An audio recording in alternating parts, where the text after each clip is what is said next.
Mon invitée est écrivaine, conférencière, aventurière aussi, passionnée notamment par le désert du Sahara. On y reviendra sans doute avec elle dans quelques instants. Les amours inconditionnels, c'est Blanche de Richemont qui est mon invitée. Bonjour Blanche, merci d'être là. Jean-Marc, j'ai compris que l'amour, il fallait être prêt pour en parler, que c'était beaucoup plus fort que tous les mots qu'on pouvait dire dans la vie quotidienne, que dès qu'on prenait l'amour à cœur, vraiment, ça allait au-delà de ce qu'on pouvait penser. Et surtout, j'ai découvert dans l'écriture de ce livre que finalement, l'amour, chaque moment de joie était aussi un moment d'amour et que l'amour était au cœur de la joie. Donc après avoir exploré la joie, je me suis dit, finalement, si l'amour est au cœur, allons voir l'amour.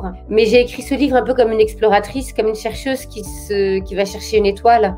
Donc je savais bien que je m'attelais à quelque chose de plus grand que moi, mais ce qui m'intéressait, c'était de voir comment cet amour-là, ce grand amour qui est au-delà de nos attentes, qui est au-delà de nos besoins, qui est sans condition, pouvait s'incarner dans nos vies quotidiennes. Donc apprendre à aimer, c'est le chemin d'une vie. Donc se dire j'aimerais les autres quand je m'aimerais moi-même, c'est un petit peu hasardeux parce que s'aimer soi-même, ça peut prendre du temps. Ce que je raconte au début de mon livre, pour moi l'amour c'était niais, et j'étais plutôt dans l'ardeur, le dépassement, la sueur, la transpiration, le sang, l'absolu qui dénude, qui est pur.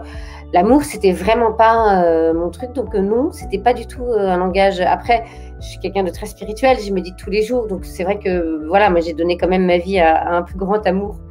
À la base, mais encore une fois, l'amour inconditionnel, c'est pas tout accepter.